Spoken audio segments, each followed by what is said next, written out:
BJP party కొత్త బిల్లును ప్రవేశపెడుతున్నాం, 40% రాష్ట్రమే పెట్టుకోవాలి అని బిల్లు ప్రవేశపెడితే చంద్రబాబు గారు, టీడీపీ ఎంపీలు, జనసేన ఎంపీలు అందరూ కలిసి మద్దతు ఇవ్వడం జరిగింది. మరి మద్దతు ఇచ్చిన తర్వాత ఇప్పుడు చంద్రబాబు గారు ఉపాధి హామీ పథకాన్ని నడుపుకోవడానికి మాకు డబ్బులు ఇవ్వండి అని కేంద్రం చుట్టూ తిరుగుతున్నారు. మరి బిల్లుకు మద్దతు ఇవ్వడం ఎందుకు, మళ్ళీ ఇప్పుడు డబ్బులు కావాలి అని అడుక్కోవడం ఎందుకు? బీజేపీ పార్టీ ప్రజలకు ద్రోహం చేస్తుంది. అందులో భాగమయ్యారు చంద్రబాబు గారు, పవన్ కళ్యాణ్ గారు. కానీ రాజశేఖర్ రెడ్డి గారు ఇంత అద్భుతంగా చూసిన పథకం నాశనం అయిపోతున్నా ఇప్పటి వరకు వైసీపీ జగన్మోహన్ రెడ్డి గారు నోరు కూడా విప్పలేదు.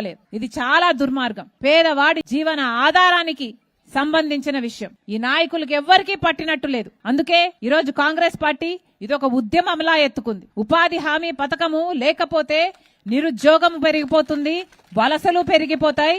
ఇలాంటి జిల్లాలో అయితే అసలు ఇక దేవుడే దిక్కు, ఆకలి చావులు కూడా చూడాల్సి వస్తుందో ఏమో. అందుకే మీ అందరూ కూడా తిరగబడాల్సిన అవసరం ఉంది. ఈ పథకం మాకొద్దు అని మీరు కూడా గొంతు విప్పాల్సిన అవసరం ఉంది. కాంగ్రెస్ పార్టీ ఈ రోజు వరకు కూడా ప్రతి విషయంలో ప్రజల తరపున ఉంది. కాంగ్రెస్ పార్టీ అధికారంలోకి వస్తేనే మన రాష్ట్రానికి ప్రత్యేక హోదా వస్తుంది. బీజేపీ పార్టీ అధికారంలో ఉంది, 11 సంవత్సరాలైంది, మనకు ప్రత్యేక హోదా ఇవ్వలేదు. ఇప్పటికీ రాజధానికి కావాల్సిన నిధులు కాకుండా అప్పులిస్తున్నారు, పోలవరం ఎత్తు తగ్గిస్తున్నారు, ఇప్పుడు ఉపాధి హామీని కూడా పీకేస్తారట. ఇక ఇంకెన్నెన్ని చేస్తారో, ఎన్ని ద్రోహాలు చేస్తారో, ఎన్ని ఘోరాలు చేస్తారో ఇంకా చూడాల్సి ఉంది.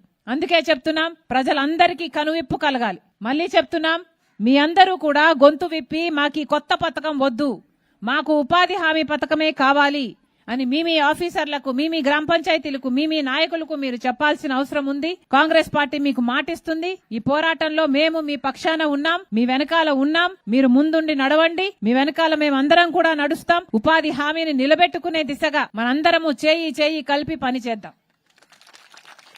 మరొక్కసారి మీరు మీ పనులు మానుకొని మరీ నా కోసం సమయం చేసుకుని వచ్చారు. ప్రతి ఒక్కరికి మీ రాజశేఖర్ రెడ్డి బిడ్డ శిరస్సు వంచి చేతులు జోడించి ధన్యవాదాలు.